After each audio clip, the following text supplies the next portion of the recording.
91편 1절부터 7절 말씀 보도록 합니다. 구약성경 시편 91편 1절부터 7절 말씀.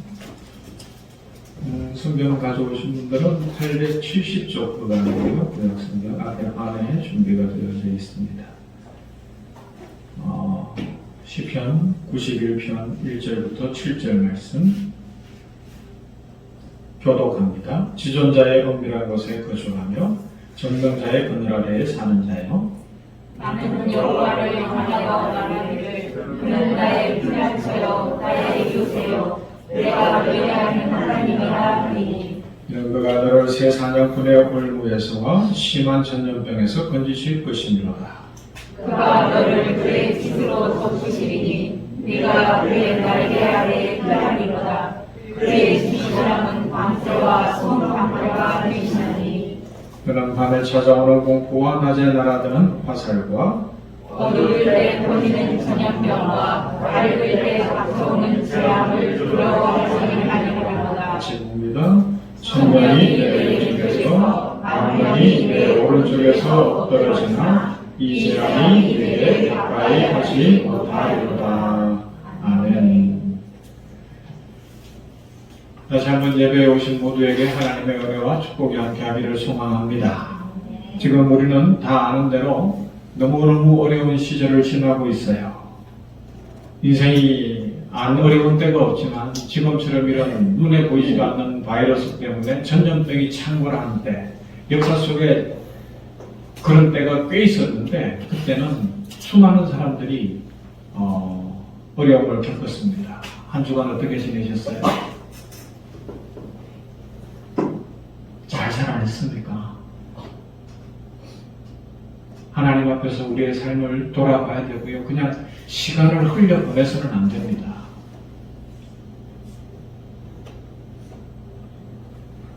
특별히 지난 주일에 나눴던 말씀을 붙들고 살아오셨나요? 그 중에 역대하 7장 14절 말씀 다시 한번 기억해 보시기를 바랍니다. 내 이름을 끊는 내 백성이 그 악한 길에서 떠나 스스로 겸비하고 기도하여 내 얼굴을 구하면 내가 하늘에서 듣고 그 죄를 사고 그 땅을 고칠지라. 솔로몬에게 주신 약속입니다. 그리고 성도들에게 주셨습니다. 참 성전이신 예수 그리스도 안에서 어려운 일을 겪을 때 전쟁을 만나고 전염병이 돌고 기근이 오고 지진이 나고 인생에 감당할 수 없는 문제들이 생길 때에 회개하며 하나님의 말씀을 지키고 하나님께 나오면 하나님이 지키신다고 약속하십니다. 말씀을 믿으십니까? 말씀을 붙드는 자들에게 하나님께서 약속대로 이루실 것입니다. 오늘 말씀도 같은 주제입니다. 지난주 역대하 말씀을 봤다면 오늘은 이 시편 91편, 90편과 91편은 대체적으로 신학자들이 출애굽의 지도자 모세가 쓴 시다 그렇게 이야기합니다.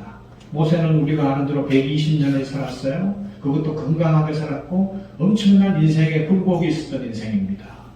40년은 이집트의 왕궁에서 왕자로 세상에서 누구보다 많은 것들을 누렸고요. 나머지 그 다음 40년은 광야에서 양치는 목동으로 진짜 비참하고 어려운 시간들을 보냈고요.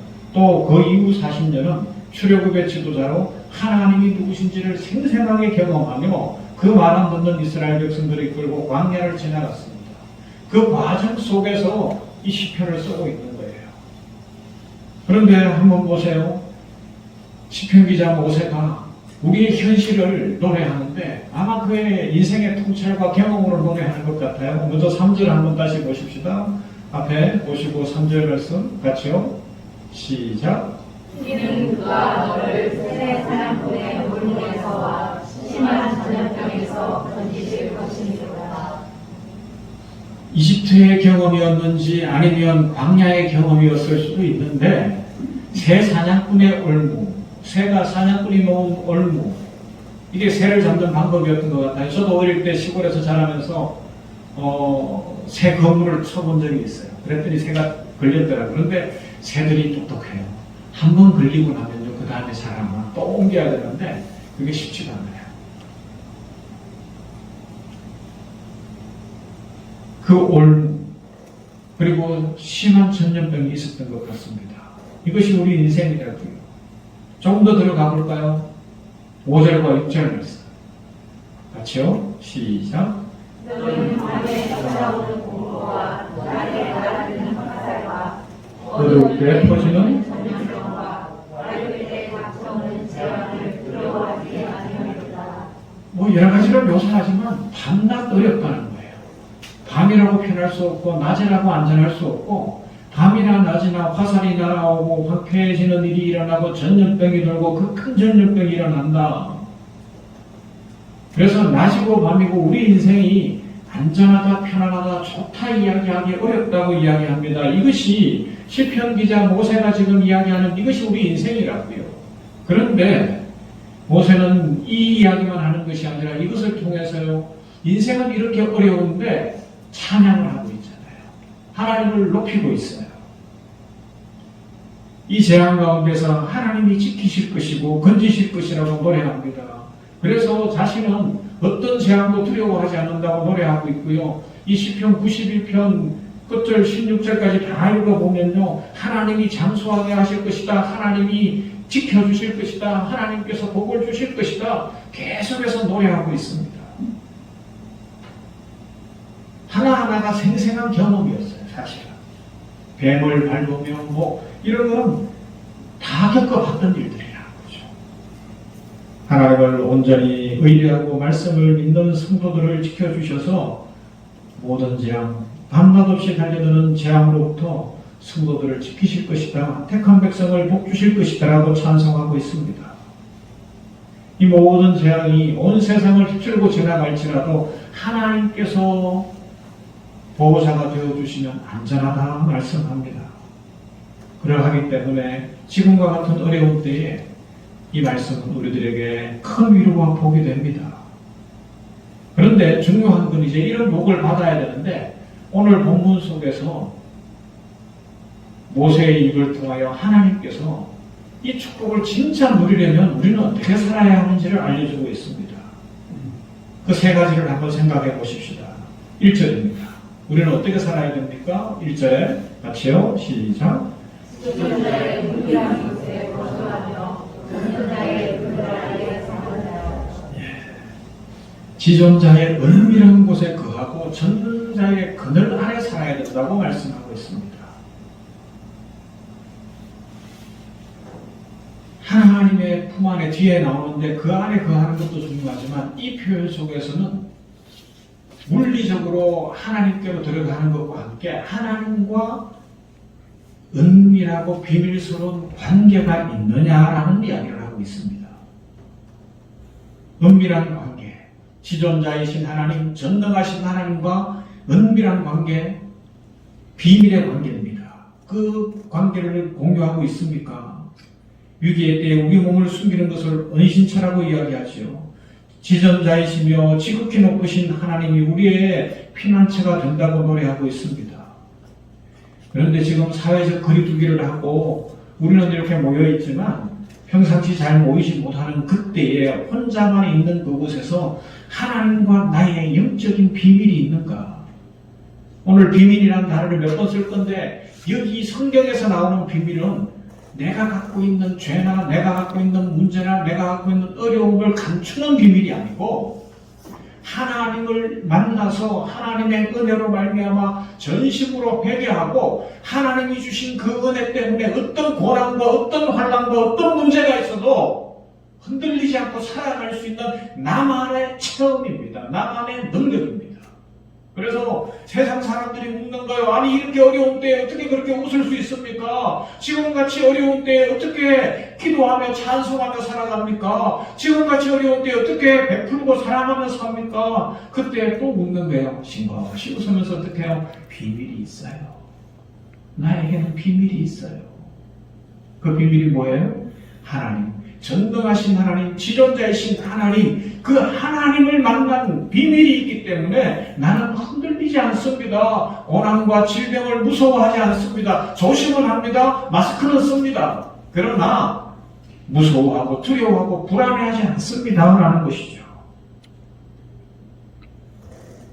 이렇게 믿음의 비밀을 가져야 돼요. 이것이 성도의 자격이고요. 직분자의 자격이라고 성경이 이야기합니다. 디모데전서 3장 8절 9절을 읽어드릴까요?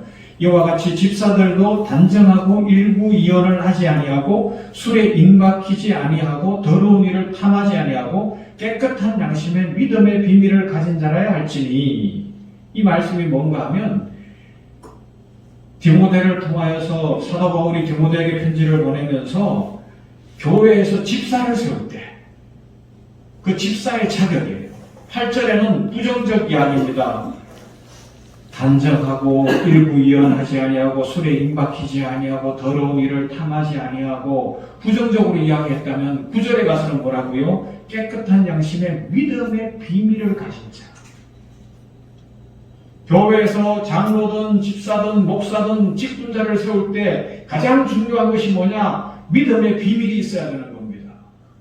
그래서 내가 하나님을 만난 그 체험, 하나님이 나를 만나주신 그 은혜, 그것이 있어서 그 직분으로 봉사를 하고 하나님을 섬기고 교회를 세우고 갈 때 고난이 오고 환난이 와도 흔들리지 않을 수 있는, 다른 사람들은 다 부정적인 이야기를 할지라도 나는 긍정의 말을 하며 하나님이 지키신다고 고백할 수 있는 그 믿음의 비밀을 가진 사람, 그 사람을 하나님이 지켜주신다고요. 모세가 바로 그런 인생을 살았죠.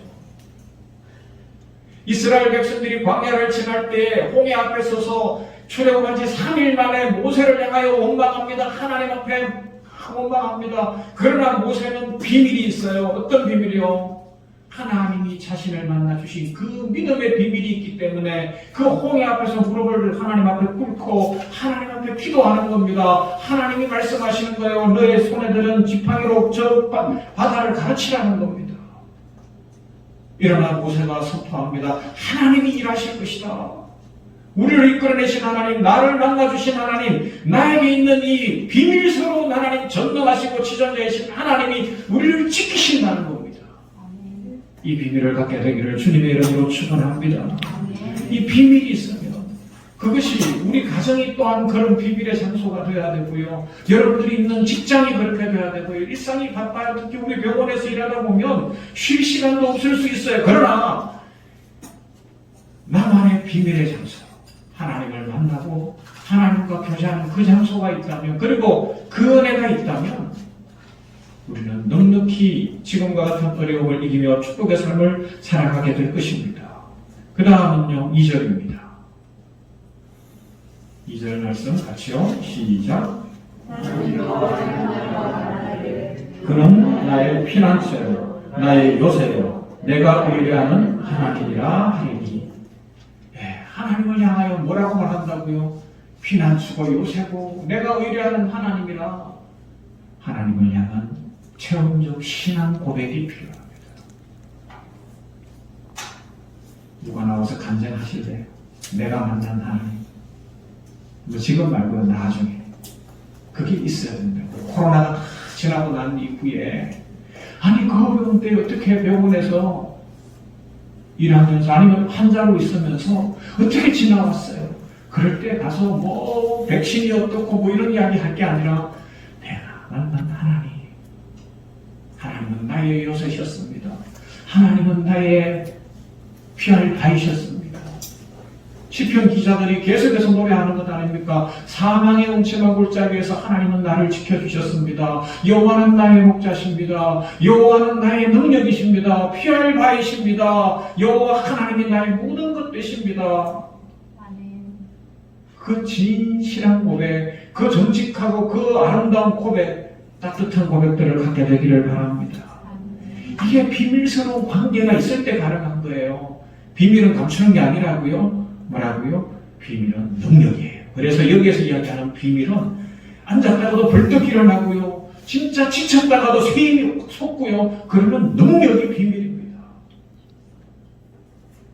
찬양하는 것만 잘해도 힘이 나요. 저희들이 대학교 때 그때는 교련이 있었잖아요. 84년도에 대학교를 들어가서 제가 4월 달에 추운데 그 대학생들 교련을 하면 그때는 1학년 때는 문무대라고 여기 남한산성 밑에 그 공수부대 옆에 가서 교육을 일주일 받아요. 그 다음에 2학년 때는 전방에 들어가서 휴전선에 근무를 하는 것을 옆에서 같이 해봐요. 그러면 군대 가면 그 당시 36개월 할 때 45일에서 90일을 깎아줘요. 네. 문무대를 들어갔는데 그 유격 훈련인가 뭐 그걸 하느라고 되게 힘들었어요. 하여튼 대학생들이 뭐 하는 게 할 수 있는 게 없잖아요. 군인도 아니고 너무너무 힘들었는데 이제 일과를 마치고 돌아와야 되는데 걸을 힘도 없는 거야. 근데 뭐 일어나라고 그러는데 그냥 우리가 부탁을 했어요. 우리 찬양 한 2곡만 하고 가겠다. 그래서 그때 실로암나 캄캄 막 찬양도 하고 그랬는데요. 어디서 모르는데 찬양할 때 소리가 얼마나 큰 건지 몰라요. 나만 그렇게 들으니까 몰라도. 여호와가 우리의 피난처시라고요. 비밀스러운 딸이랑 아내가 전화를 주고받을 때가 있어요. 여인끼리 해야 될 이야기가 있는 거예요. 좀 가깝지는 않은데 한 목사님이 얼마 전에 되게 자랑을 해요. 무슨 자랑을 하는가 하면 드디어 자기 아들이 데이트에 나가기 시작해요. 그런데 아직은 관계가 그렇게 많이 맞는 관계가 아니기 때문에 장담을 못하는데 그래서 엄마한테는 비밀로 한대. 왜냐하면 엄마가 너무 흥분할까봐. 드디어 아들이 장가가나 해서. 그러면서 아빠 내가 멋있는 옷을 입고 가야 되겠는데 지금 용돈이 없는데 아빠가 옷 좀 사주면 안 되겠냐. 너무너무 좋은 걸 사줬다는 거야. 비밀스러운 관계. 나의 요새라는 겁니다. 여호와가 나의 은밀한 피난처라는 고백과 통하는 거죠.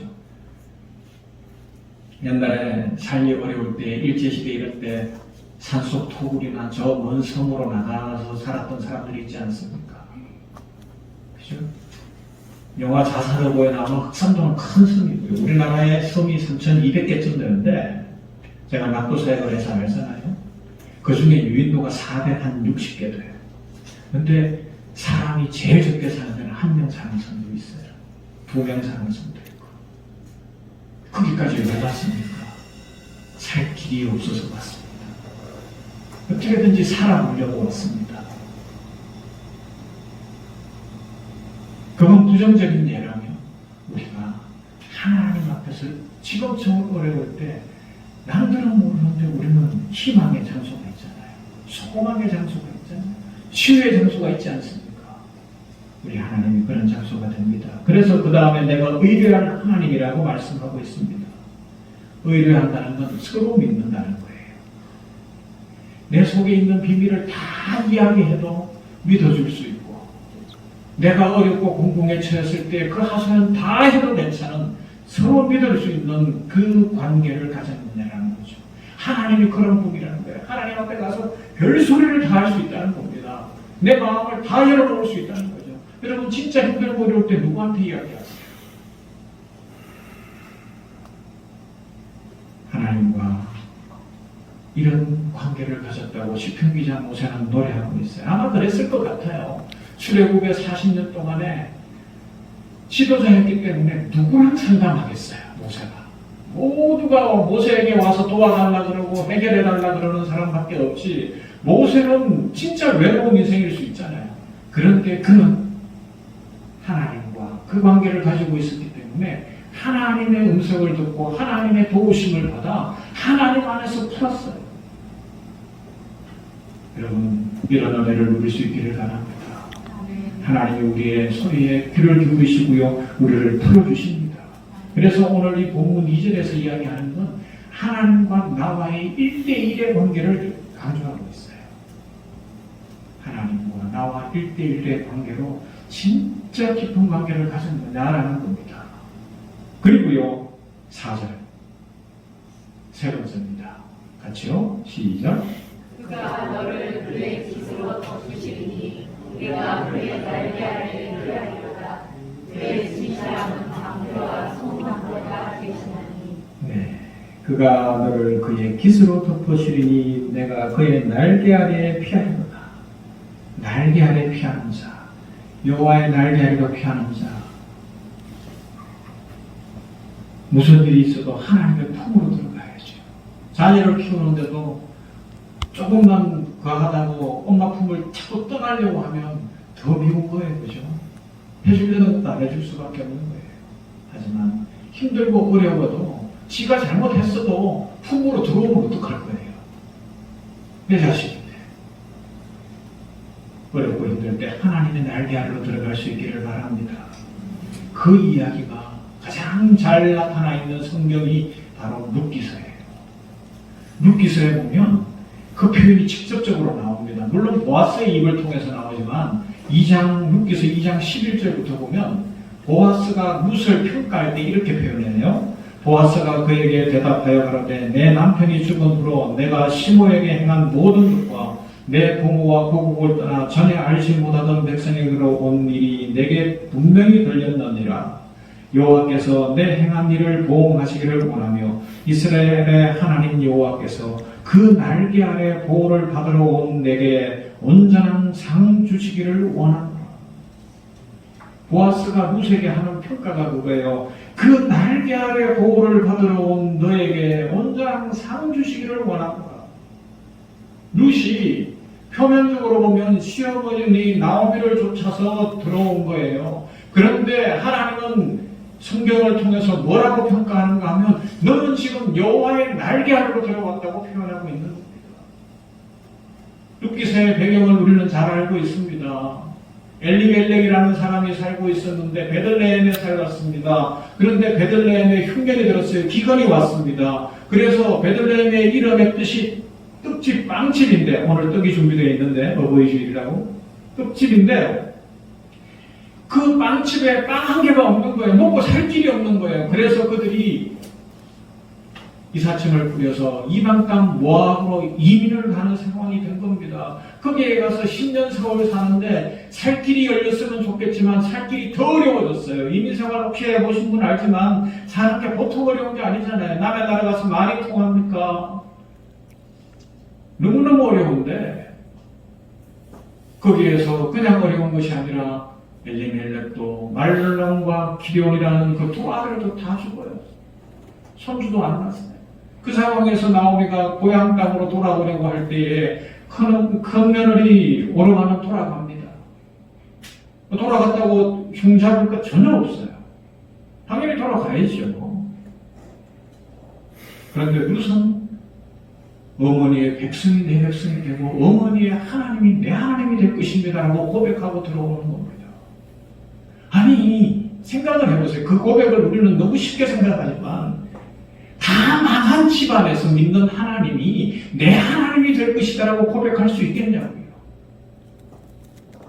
세상 사람들은 현실적으로 눈에 보이는 것, 표면적으로 눈에 보이고 내 손에 잡히는 것, 이걸 복이라고 이야기하는 이 시대 속에서, 이 가치관 속에서 그 룻이 시집왔던 그 집안은 남편도 죽었을 뿐만 아니라 마저로 진짜 쫄딱망한 집안이에요. 그런데 그 하나님이 내 하나님이라고 이야기할 수 있겠냐고요. 그런데 룻은 그 고백을 하는 거예요. 왜요? 앞에서 이야기한 대로 성경이 그렇게까지 이야기를 하고 있지 않지만 오늘 말씀과 연결해 보면 그는 하나님을 만난 인격적 체험이 있는 거예요. 세상 다 무너지고 세상 다 없어져도 하나님만 계시면 된다라는 믿음이 있었던 사람이라고요. 그 믿음으로 들어왔어요. 그러자 하나님께서 보아스를 통하여 평가해 주시는 것이 뭔가 하면 너는 하나님의 날개 아래로 들어온 자다. 그렇게 평가하고 계시는 것이죠. 그래서 하나님께서 그에게 복을 주시잖아요. 어떤 복을 주셨어요? 크게 세 가지 복을 주시는데요. 이 복을 받게 되기를 바랍니다. 룻기서 1장 20절에 보면 하나님이 그렇게 나오미와 룻이 돌아왔을 때에 베들레헴 땅을 바꾸시고 환경을 바꾸시고 환경의 복, 그 복을 누리는 축복을 받게 되기를 주님의 이름으로 축원합니다. 어떤 환경의 복을 주셨어요? 떠날 때는 흉년이었어요. 떠날 때는 먹을 것이 없었는데 돌아올 때 그 땅에 풍년이 나는데요. 그래서 곡식을 줍기만 해도 살 수 있고요. 이삭 죽게 하고 살아가는 거예요. 어떻게든 살 길을 열어놓으셨습니다. 우리 사람은 그래요. 환경의 지배를 받게 되어 있습니다. 지금 코로나19라는 이 환경의 지배를 받잖아요. 전 세계가 지금 뉴스 트는 게 무섭잖아요. 인도와 같은 나라들, 저 남미의 여러 나라들, 서구라고 할 수 있고 선진국이라고 이야기하는 유럽이나 미국 같은 나라도 만만치 않고요. 우리도 연일 700명대, 600명대 그러고 있고 변종에 이제 세 번째 어떤 변이까지 일어났다고 인도에서는 그렇게까지 이야기하고요. 환경의 지배를 받아요. 그런데 하나님은 창조주십니다. 그러하기에 하나님이 환경을 지배하십니다. 하나님이 한번 역사하시면 이 모든 환경이 회복될 줄로 믿습니다. 나오미와 루스 그렇게 회복이 되는 거예요. 하나님이 그 해에 복을 주시니까 이삭 죽게 하다가 그냥 나중에 왕의 외손모들이 되는 거예요. 할머니가 되고 증조부가 되고 되는 거예요. 하나님이 바꾸시는 환경. 그 환경 속에서 어떤 복을 누리죠? 그 보아스를 만나잖아요. 좋은 사람을 만나게 되지 않습니까? 보아스는 유력자라고 성경이 표현하고 있어요. 유력자라는 원문의 뜻은 뭔가 하면 돈 많다는 뜻이 1번이에요. 그 다음에요, 사람 좋다는 뜻이에요. 선한 사람이에요. 돈이 많은데 자기만 챙기고 더 챙기고 그러면서 더 지독하게 구는 인생이 아니라 돈이 많은데 나누고 베풀고 선한 사람이라고요. 그 사람이 보아스예요. 유력자였어요. 그를 만나게 하시는 거예요. 여러분 좋은 사람 만나게 되기를 바랍니다. 우리 자녀들이 좋은 사람 되기를 바랍니다. 우리들이 그런 삶을 살아야죠. 나누는 인생, 베푸는 인생, 축복의 인생. 왜요? 믿음의 비밀이 있으니까. 나는 하나님이 복 주시는 그 확실한 믿음이 있기 때문에 염려와 걱정과 인색함과 두려움으로 살아가는 인생이 아니라 넉넉하게 살아갈 수 있는 그 믿음의 사람 말입니다. 그 사람이 좋은 사람이라고요. 부탁한 사람. 그리고요, 룻기서 2장 3절에 나오지만 하나님께서 길을 열어주셔요. 새 길을 여십니다. 살 길을 여십니다. 이런 축복 받기를 바랍니다. 이삭을 죽다가 보아스를 만납니다. 그리고 당시에 있었던 대로 이 고엘의 정책에 따라 집안을 회복하게 되는 것이고요. 성경은 그 부분을 이렇게 표현해요. 룻이 우연히 이삭 죽으러 갔는데 그 발길이 우연히 닿은 곳이 보아스의 밭이었다. 그러나 우리가 믿음의 눈을 들어서 그걸 뒤집어서 보면 사람은 우연히 갔는데 모르고 갔는데 하나님은 필연이었다. 하나님은 인도하심이었고 하나님은 계획이 다 있었다는 겁니다. 그래서 그에게 가장 좋은 것들을 주셨습니다. 여러분 미래를 보십니까? 내일 무슨 일이 있을지 아십니까? 우리는 시간의 제한을 받기 때문에 그럴 수 없으나 하나님은 시간이 필요 없는 분이시잖아요. 영원부터 영원까지. 그래서 우리의 영혼을 알고 계시는 분, 우리의 내일을 알고 계시는 분, 그 하나님의 길을 여시면 우리 인생은 가장 복될 것입니다. 사랑하는 성도 여러분, 지금 전 세계적으로 많이 어려울 때입니다. 그러나 비록 우리는 전에 갈지라도 하나님 앞에서 모든 부정적 생각을 버리고 하나님께서 나를 복 주실 것을 믿을 수 있기를 바랍니다. 우리는 이미 예수 그리스도 안에서 거듭난 자이고요. 그러므로 예수 그리스도 안에서 모든 기도가 응답될 것이라는 약속을 받은 자들이며 하나님의 은혜로 만복의 근원이신 하나님의 은혜로 만복이 예비되어 있는 하나님의 자녀들입니다. 출애굽한 이스라엘 백성들을 가리켜 하나님은 내가 너희를 독수리 날개로 업어서 보호하고 이끌어냈다고 이야기하십니다. 전능하신 하나님, 지존하신 하나님, 독수리 날개로 이스라엘을 이끌어내신 것을 지도자 모세는 다 보고 오늘 시편 91편을 쓰고 있고요. 그 체험으로 말미암아 우리들에게도 지존하신 하나님이, 전능하신 하나님이 이 어려운 가운데서도 그 날개로 보호할 것을 알려주고 있습니다. 하나님의 날개 아래 있는 인생은 결코 무너지지 않습니다. 실패하지 않습니다. 쓰러지지 않을 것입니다. 루처럼 지존하신 하나님의 날개 아래로 피하러 들어오므로 말미암아, 그리고 오늘 어버이 주일인데 우리가 힘들고 어렵지만 우리의 육신의 부모님들께도 효도하는 인생들을 살아가면서 그렇게 할 때 하나님께서 환경을 바꾸실 줄로 믿습니다. 1년이 더 지나가야 되고 이 해가 지나가야 이 질병이 끝난다고는 이런 환경을 하나님께서 더 빨리 해결하실 줄로 믿습니다. 그렇게 말씀을 믿고 기도하십시다. 뿐만 아니라 좋은 사람을 만나게 하실 겁니다. 왜요? 하나님의 날개 아래에 들어왔으니까 하나님이 복 주시게 되어 있습니다.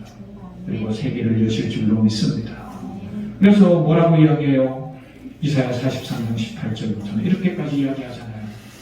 너희는 이전 일을 기억하지 말며 옛날 일을 생각하지 말라. 보라, 내가 새 일을 행하리니 이제 나타낼 것이다. 너희가 그것을 알지 못하겠느냐? 반드시 내가 광야의 길을 사막의 강을 내리니 장차 들짐승 곧 승냥이와 타조도 나를 존경할 것은 내가 광야의 물을 사막의 강들을 내어 내 백성 내가 택한 자에게 마시게 할 것임이니라. 이런 은혜를 누리시기를 주님의 이름으로 축원합니다.